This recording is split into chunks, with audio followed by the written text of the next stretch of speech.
कालू कौवे की उम्र 80 साल हो गई थी, मगर अभी तक उसकी शादी नहीं हुई थी। वो हर रोज अपने घर से अपने लिए किसी कवि की खोज में निकलता, परंतु जो कवि भी उसे देखती उसे रिजेक्ट कर देती थी। कहाँ हो तुम, कहाँ हो मेरे सपनों की शहजादी, तुम कहाँ हो। कालू कौवा ऐसे गुनगुनाता हुआ जा रहा था कि उसे एक कवि बैठी हुई दिखती है। कालू कौवा वहाँ जाता है। मेरा पक्का लकड़ियों का बना हुआ घर है और मेरे पास 1 साल तक का भोजन भी जमा है।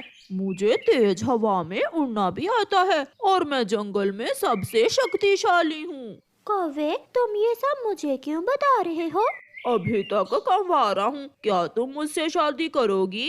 ये सुनकर वो कवि हंसने लगती है। चाचा जी, मेरे तो 3 बच्चे हैं और मेरा पति तुमसे भी ज्यादा शक्तिशाली है और अमीर भी। जाओ कोई और कवि ढूंढो।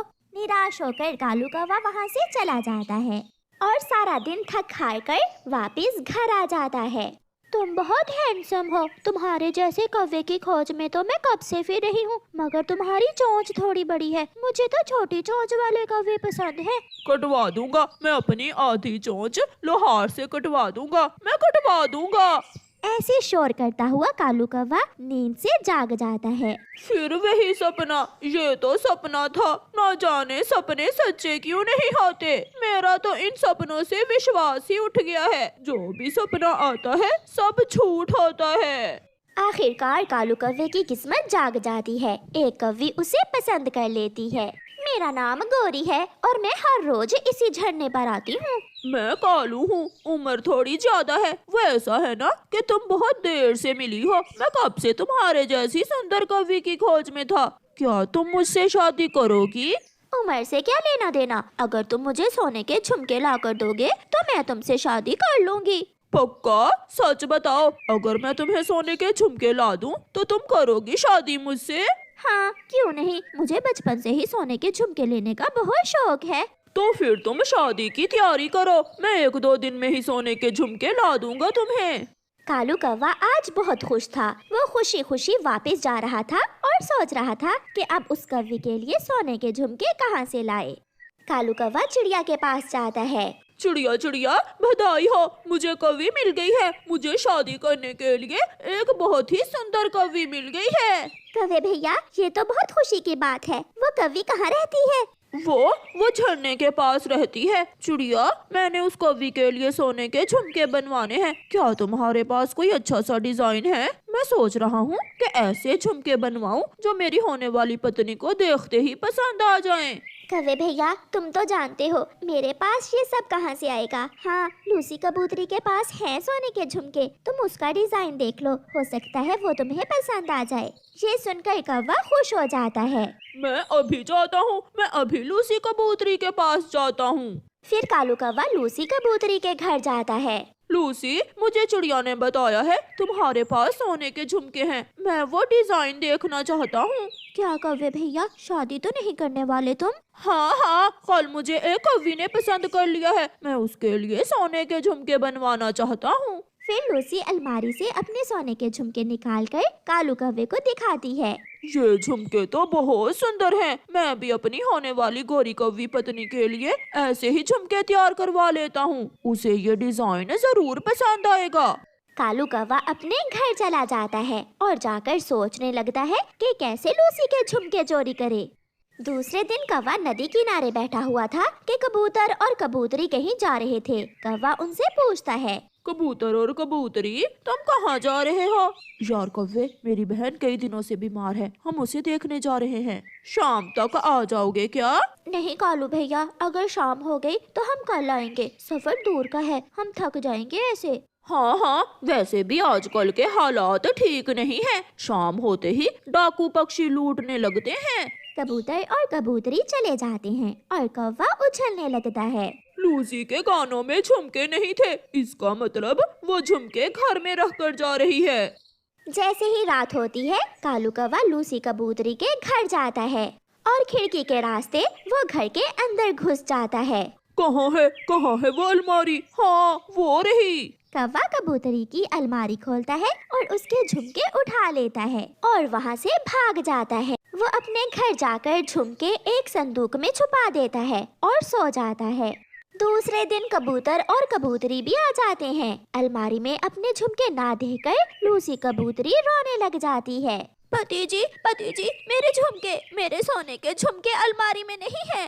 ये तुम क्या कह रही हो? ऐसा कौन कर सकता है? किसी को क्या खबर कि अलमारी में झुमके हैं? कल कालू कौवा आया था मेरे झुमकों का डिजाइन देखने। वो कौवा? वो तो एक नंबर का चोर है, मगर अब वो कौन सा मानेगा? मैं अभी जाता हूँ। कबूतर जल्दी से कालू कौवे के पास जाता है। यार कालू, अगर तुमने लूसी के झुमके चुराए हैं तो चुपचाप बता दो, वरना मैं पुलिस को बताऊंगा। कालू कौवा जोरों से रोने लग जाता है। कबूतर यार, मैं ऐसा क्यों करूँगा? लूसी बहन है मेरी, मैं क्यों चुराऊंगा उसके झुमके? मैं तो बस डिजाइन देखने गया था, मेरा विश्वास करो। तो फिर ये चोरी कौन कर सकता है? पूरे जंगल में बात फैल जाती है। कौवा भी चुपके से संदूक से झुमके निकालता है और एक रुमाल में बांधकर अपनी होने वाली पत्नी गोरी कौवी की तरफ जाता है। मैंने कर लिया, मैं ले आया। देखो देखो सुंदर कवि, मैं तुम्हारे लिए सोने के झुमके ले आया हूँ। सच? क्या ये सोने के हैं? तो और क्या, चाहो तो सुनार से चेक करवा लो, मगर अभी तुम इन्हें अपने कानों में न पहनना, दूसरे पक्षी देखकर चलेंगे। झाड़ियों में बैठा हुआ मिट्ठू तोता ये सब देख रहा था। ये झुमके तो लूसी के हैं, मैं अभी जाकर लूसी को बताता हूँ। मिट्ठू तोता जल्दी से भागता है। लूसी, तुम्हारे झुमके कालू कौवे के पास ही हैं। मैंने अभी देखा, कालू कौवे ने वो झुमके झरने पर अपनी होने वाली कौवी को दिए हैं। सुंदर कौवे जी, तुम बहुत अच्छे हो, हम कल ही शादी कर लेंगे, तुम चिंता न करो। अब मेरी और तुम्हारी शादी समझो पक्की हुई। आधी रात को कबूतर पुलिस साथ लेकर झरने पर रहने वाली कौवी के घर जाता है। दरवाजा खोलो, जल्दी करो। इस समय कौन होगा? कौन दस्तक दे रहा है? गोरी कौवी दरवाजा खोलती है। कहाँ है वो सोने के झुमके? कहाँ है? जल्दी दो, वरना बहुत मार पड़ेगी तुम्हें। कौन से झुमके? तुम ऐसे नहीं मानोगी। ना, मुझे मारना ना। ये ले, ये रहे वो झुमके, मगर मुझे ये झुमके कालू कौवे ने दिए थे। फिर पुलिस उस कौवे को साथ लेकर कालू कौवे के घर जाती है और उसे भी पकड़ लेती है। पुलिस, अगर मुझे पकड़ना ही है तो इस कौवी को भी मेरे साथ ही जेल में डालो। मैंने झुमके इसी के कहने पर चुराए थे। फिर पुलिस कौवे और कौवी दोनों को जेल में डाल देती है। गोरी, क्या अब जेल से बाहर जाकर तुम मुझसे शादी करोगी? मगर शर्त वही है, मुझे सोने के झुमके लेकर दोगे तो फिर ही करूंगी तुमसे शादी। इसका मतलब हमें शादी जेल में ही कर लेनी चाहिए। प्यारे दोस्तों, इस कहानी को लाइक, अपने दोस्तों के साथ शेयर और चैनल को सब्सक्राइब करना बिल्कुल मत भूलना। आपका धन्यवाद। कालू जी, मैंने अपना भोजन खा लिया है, तुम भी खा लो। मेरे हिस्से का भोजन रख दो, मैं सुबह नाश्ता करने के बाद दाना लेने जाऊंगा। कालू कौवा अपनी पत्नी गोरी कौवी से ऐसे कहता है और फिर वो दोनों पति पत्नी सो जाते हैं। सुबह हो जाती है। गोरी कौवी कालू से पहले उठ जाती है। मैं ये कालू जी के हिस्से का भोजन भी खा लेती हूँ, कालू तो जंगल से ढूंढकर दाना खा ही लेगा। ऐसे सोचते हुए गोरी कौवी अपने पति के हिस्से का भोजन भी खा लेती है। कालू कौवा भी उठ जाता है। मेरा भोजन कहाँ है गोरी? कालू जी, मुझे भूख बहुत लगी हुई थी, मैंने वो भोजन खा लिया है। खा लिया है? मुझे भूख बहुत थी। तेरा पेट तो कोई पुराना कुआं है जो भरता ही नहीं है। अपना भी खा लेती हो और मेरे हिस्से का भोजन भी खा लेती हो।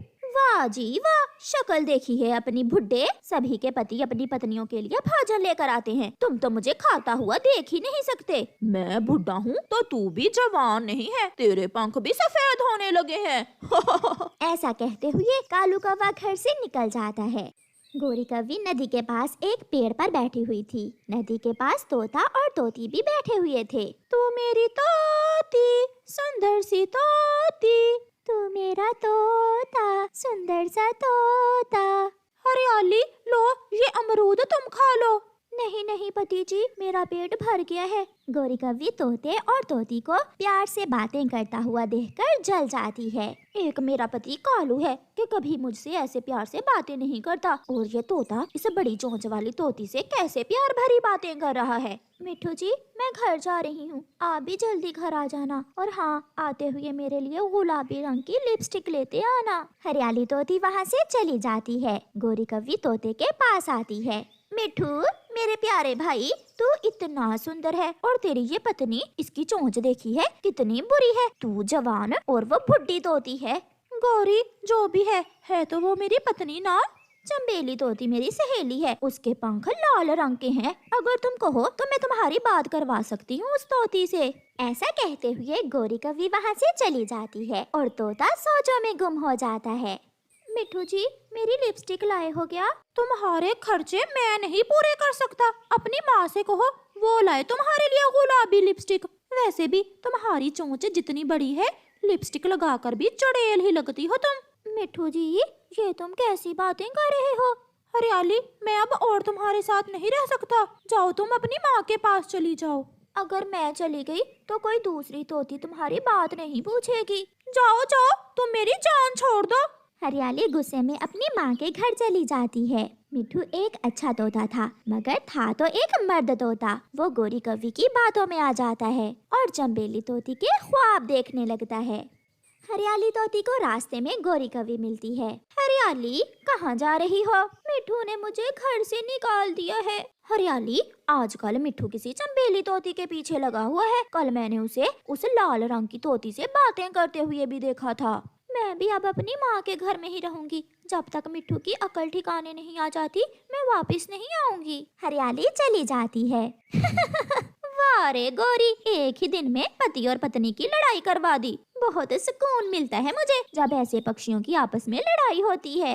आज लगता है मैं हवाओं में हूँ, आज इतनी खुशी मिली है, ला ला ला ला ला। ऐसे गीत गाती हुई गौरी आगे बढ़ती है। फिर दूसरे दिन तोता गौरी के घर की तरफ जाता है। दरवाजा खुला था। मिठू तोता सीधा अंदर चला जाता है। ना मुझसे दाना ला होता है और ना ही घर के काम होते हैं, ये सब तुम ही करोगे। तो फिर ऐसी पेटू पत्नी की मुझे जरूरत नहीं है। गौरी, गौरी, मैं तुमसे कोई बात करने आया हूँ।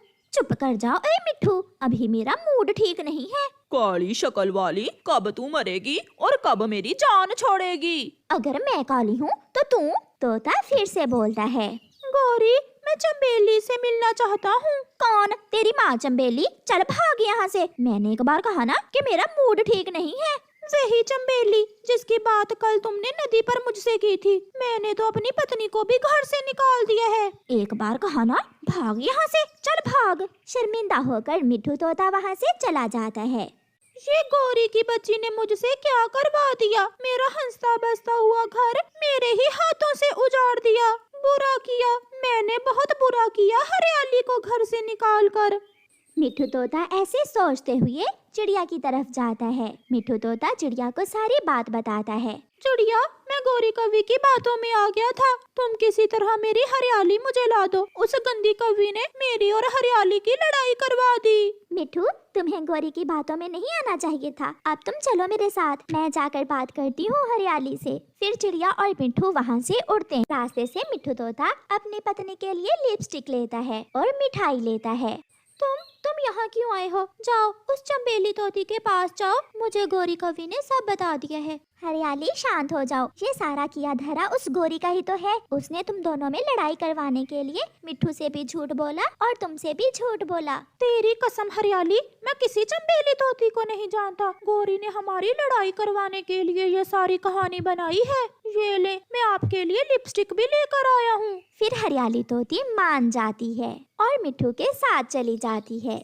मैंने तो गुस्से में मिठू को यहाँ से भगा दिया, कहीं वो हरियाली को वापस ना ले आए। अभी तो मैंने बहुत कुछ करवाना है उस मिठू के हाथों से। मैं अभी मिठू के पास जाती हूँ। गौरी कव्वी उड़ती है और मिठू तोते के घर जाती है। वो दरवाजे पर दस्तक देती है। मिठू दरवाजा खोलता है। तुम यहाँ क्यों आई हो? मेरे मिठू भाई, मैं गुस्से में थी इसलिए मैंने तुम्हें डांट दिया। चलो मैं तुम्हें चंबेली से मिलवाती हूँ। तुम रुको, मैं अभी आता हूँ। मिठू तोता घर जाता है।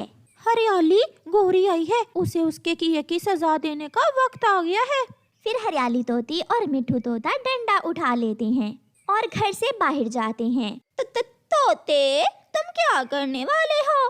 मैं तुझे तेरे किए की सजा देने वाला हूँ।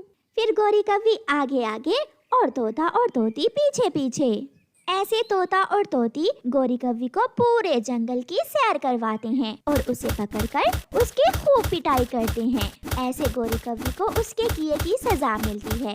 वो तोते और तोती को जुदा तो नहीं कर पाती, मगर कव्वे और कव्वे की लड़ाई कभी खत्म नहीं होती। प्यारे दोस्तों, इस कहानी को लाइक, अपने दोस्तों के साथ शेयर और चैनल को सब्सक्राइब करना बिल्कुल मत भूलना। आपका धन्यवाद।